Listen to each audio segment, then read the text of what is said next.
Good afternoon everyone. Hope आपको class first lecture first में कोई प्रॉब्लम नहीं आई होगी। हमारा फर्स्ट टॉपिक था क्लास फर्स्ट का इलेक्ट्रिक फील्ड इंटेंसिटी इन या on axial line in electric dipole. उसी से रिलेटेड हमारा नेक्स्ट टॉपिक है electric field intensity on equatorial line in electric dipole. सबसे पहले बेटा डायग्राम समझते हैं। डायग्राम से रिलेटेड ही आपका पूरा टॉपिक है। तो मैंने बताया था आपको ये एक डाइपोल है, एक को मैंने नेगेटिव चार्ज दे दिया है और एक को पॉजिटिव चार्ज। ठीक है, इस पॉइंट को मैंने नाम दे दिया है ए और इस पॉइंट को मैंने नाम दे दिया है बी। ठीक है बेटा, और ये इसका ओरिजिन है और इसके डाइपोल की जो सेपरेशन डिस्टेंस है वो क्या है 2a।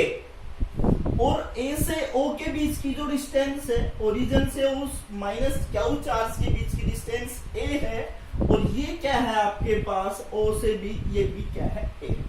अब बात करते हैं इक्वेटोरियल लाइन क्या होती है। पता होना चाहिए आप लोगों को। इक्वेटोरियल लाइन वो होती है जो डाइपोल के ऊपर परपेंडिकुलर हो। ये आपका डाइपोल हो गया है और ये ओरिजिन, इस ओरिजिन के ऊपर परपेंडिकुलर लाइन, और इसको हमने P नाम दे दिया है, is called equatorial line. Got it? ठीक है, ऐसे ही हम यहां बनाएंगे बेटा। ये कोई पॉइंट P है, ठीक है।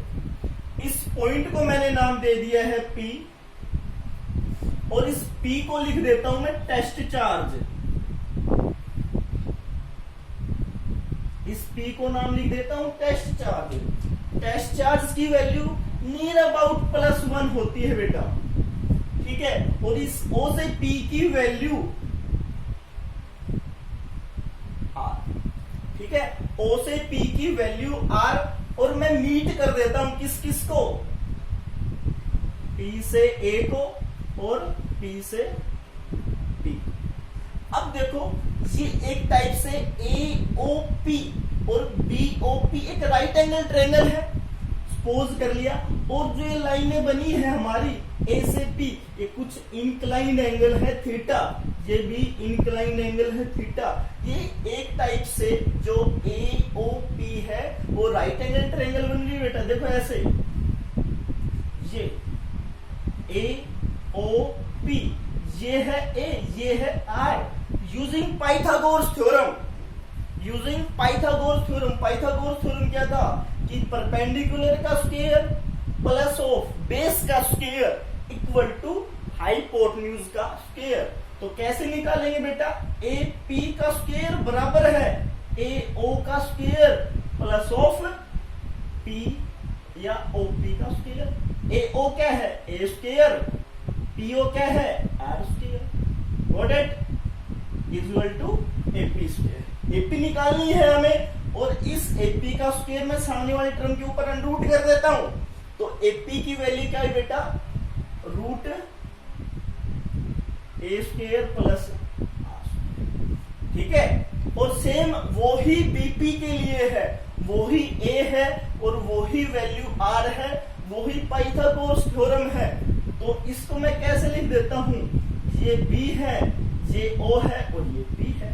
वही BP की वैल्यू आएगी। ठीक है बेटा, वो ही BP की वैल्यू आएगी। ठीक है, अब ये वैल्यू क्या हो गई है? Root A square plus R।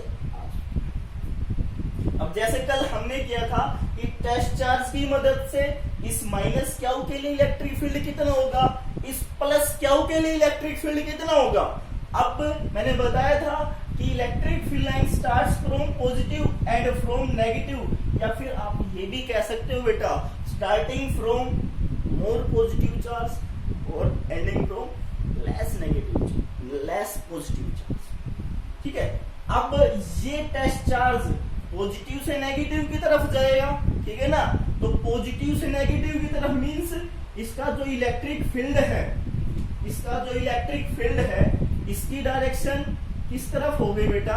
नीचे की तरफ। इसको मैंने मान लिया E1। इलेक्ट्रिक फील्ड दोनों तो फाइंड आउट करेंगे E1 और E2। और एक ये इस माइनस क्यू के लिए इलेक्ट्रिक फील्ड नीचे की तरफ हो गया, और इस क्यू के लिए इलेक्ट्रिक फील्ड किस तरफ होगा, ज्यादा से कम की तरफ। तो इस इलेक्ट्रिक फील्ड का ये पॉजिटिव चार्ज है और ये बराबर 1 के है टेस्ट चार्ज। तो इस इलेक्ट्रिक फील्ड की वैल्यू किस तरफ होगी बेटा, बाहर की तरफ। इसको क्या नाम दे दिया, E2। क्या नाम दे दिया, E2। अब इन दोनों का रिजल्टेंट क्या होगा, इन दोनों का रिजल्टेंट क्या होगा बेटा, आप देखो जैसे करते थे ये, ठीक है, ये इंक्लाइंड बन गया, थीटा, ये E1 है और ये E2 है। इसी प्रकार इसमें भी एक रिजल्टेंट बनेगा, इन दोनों का रिजल्टेंट R। अब ये और ये क्या है, वर्टिकल या अपोजिट एंगल, तो ये थीटा, तो ये भी क्या होगा, थीटा, ठीक है। इसी प्रकार ये दोनों भी वर्टिकल या अपोजिट हैं, ठीक है, दोनों की वैल्यू क्या हुई। अब E1 है, E1 कंपोनेंट जो है वो दो कंपोनेंट में रिजोल्व होगा, किसमें, E1 कोस थीटा और E1 साइन थीटा। E1 किस में रिजोल्व होगा बेटा, E1 कोस थीटा में, और E2 भी दो कंपोनेंट में रिजोल्व होगा, E2 भी दो कंपोनेंट में रिजोल्व होगा। E2 दो कंपोनेंट में, E2 कोस थीटा और E2 साइन थीटा। अब होगा कहां, अब देखो बेटा E1 क्या है, E1 इसका जो कंपोनेंट रिजोल्व होगा, एक तो कहां होगा, देखो जहां थीटा होता है, जहां एंगल होता है, जिस लाइन के साथ एंगल होता है, तो हमारा थीटा एंगल किसके साथ है, E1 का इस आर्क के साथ, ठीक है ना बेटा, जिस लाइन के साथ है। देखो ये आपका रिजल्टेंट ऐसे बन रहा है, ये रिजल्टेंट आपका ऐसे, ये R और ये थीटा है और ये E1 है।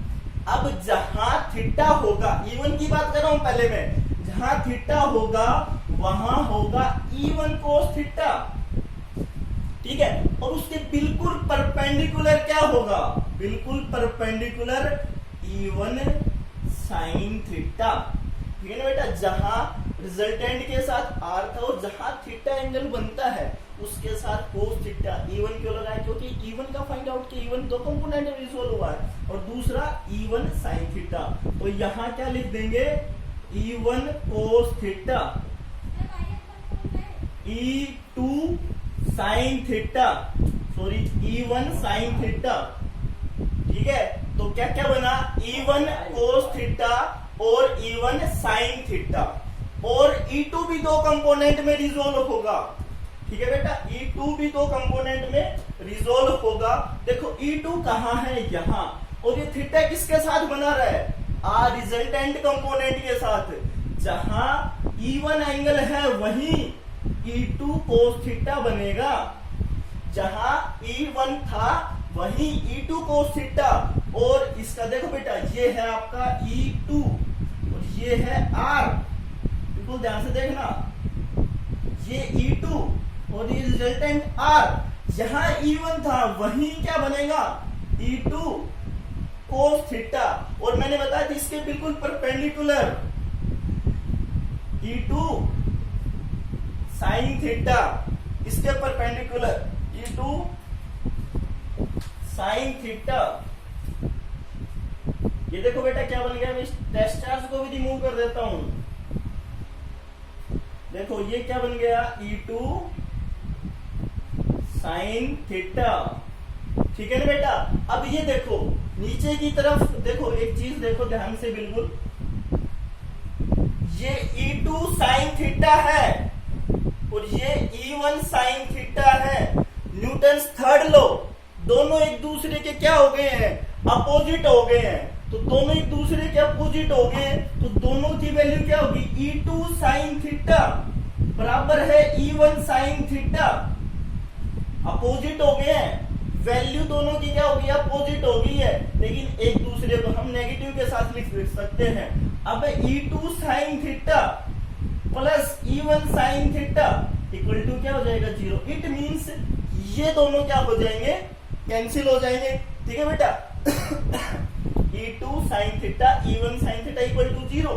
ठीक है बेटा, अब क्या बचा आपके पास, आपके पास E1 cos थीटा और plus of E2 cos theta, plus क्यों किया, दोनों की डायरेक्शन एक ही थी ना, नेगेटिव था ना अपोजिट डायरेक्शन थी। ठीक है, तो इसको हम किसके इक्वल लिख देंगे, E के इक्वल लिख देंगे। अब देखो E1 E2 की वैल्यू क्या थी, E1 क्या था बेटा, E1 देखो बेटा आगे देखो, हमने डायग्राम देखा था, इफ इलेक्ट्रिक फील्ड इंटेंसिटी किसके लिए, माइनस क्यू चार्ज के लिए, किस पॉइंट के लिए, ए पॉइंट के लिए क्या होगी, कि हमने इलेक्ट्रिक फील्ड पिछले लेक्चर में भी निकाला था, वो खाली ई के लिए निकाला था। ठीक है ना बेटा, दोनों के लिए ही निकाला था, लेकिन उसके लिए टोटल निकाला था हमने। तो E1 क्या होगा, 1/4 pi epsilon naught Q by AP, किसके लिए है, पी से ए की तरफ, तो किस क्या होगा, एपी। तो आप ये भी लिख सकते हो अलोंग एपी। अलोंग एपी का मतलब क्या है, इसकी जो डायरेक्शन है इलेक्ट्रिक फील्ड की वो ए से पी से ए की तरफ है।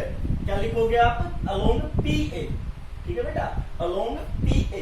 तो E1 की वैल्यू क्या है, 1/4 pi epsilon naught Q by AP का स्क्वायर। ठीक है, और ये क्या होगा, 1/4 pi epsilon naught Q by AP का स्क्वायर था बेटा, एपी का, और एपी की वैल्यू क्या थी, root A square plus R square, इसका ओ स्क्वायर, स्क्वायर से रूट स्क्वायर कैंसिल, तो क्या बचेगा, A square plus R square. Similarly case किसके लिए है, E2 के लिए है, क्या होगा, 1/4 pi epsilon naught Q by BP का स्क्वायर, बीपी का, तो क्या होगा, अलोंग बीपी या पीबी। ठीक है, सेम वैल्यू, तो दोनों की वैल्यू सेम है, दोनों की वैल्यू सेम है, तो दोनों E1 E2 क्या हो जाएंगे, इक्वल हो जाएंगे। ठीक है, और हमने डायग्राम करते समय क्या किया था कि E1 sine theta E2 sine theta, वो तो दोनों 0 हो गए थे, और ये दोनों एक ही डायरेक्शन में थे। ठीक है ना, तो E1 cos थीटा को E2 cos थीटा को क्या कर देंगे बेटा, ऐड कर देंगे।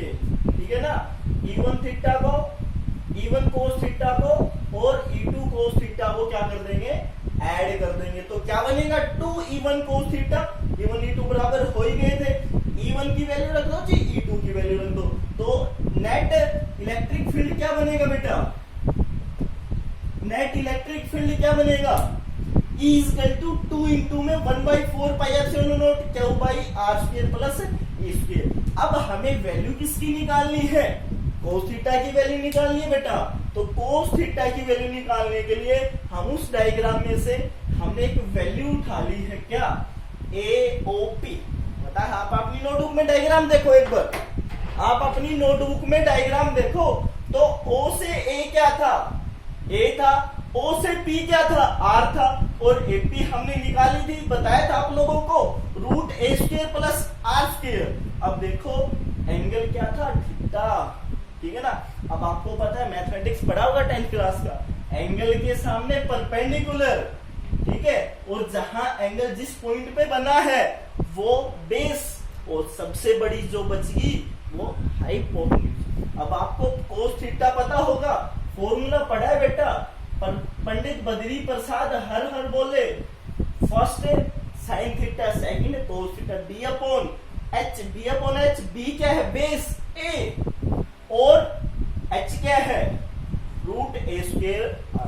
ठीक है, अब इक्वेशन फर्स्ट में कोस थीटा की वैल्यू पुट कर दो, सॉरी इक्वेशन साथ में कोस थीटा लिखो है।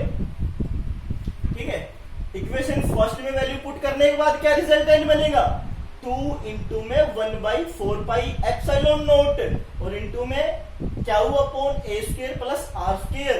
ये किसकी वैल्यू निकाली थी, कोस थीटा की वैल्यू निकाली थी, तो वैल्यू क्या आई थी, a by root A square plus R square. आपको पता होगा इलेक्ट्रिक डाइपोल मूवमेंट किया था हमने, B बराबर है 2a इंटू में क्या, तो 2a इंटू क्या हो जाएगा, P मोमेंटम, और आपका रिजल्टेंट क्या बन जाएगा, E equal to P by 4 pi epsilon naught A square plus R square की 3/2। अब लोग आप आज यहां तक करेंगे, इसके स्पेशल केस है और नेक्स्ट लेक्चर में पढ़ते हैं। Thank you.